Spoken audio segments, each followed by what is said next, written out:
guys, total ayaw na rin lang huminto yung ulan. Gagawa na tayo ng swimming pool para nakakapaligo tayo. 5 araw na tayo dito. Ayun, no? Sige, Ay, umulan si ka Abay pa, yung Randy. malakas na malakas, huwag ka nang huminto. Sama ng Para panahon. makaligo kami. Yan, lahat na yan. Mga naghihintay ng umaraw para bumukas yung barko at makakargahan na tayo. Ang dami niya, no? Ang dami naghihintay dito.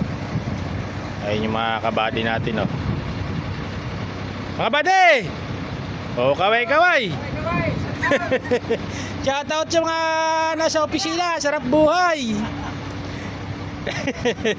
Kayo ba yung mga may sustento na?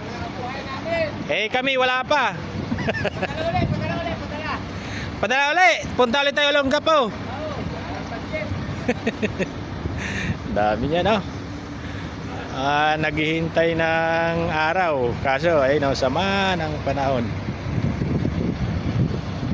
Kung may swimming pool na ako, ayaw naman ng umulan. Ayan, buwikit, umaraw Yan lang pala na. panakot, eh. Kung kailan mo gustong umulan.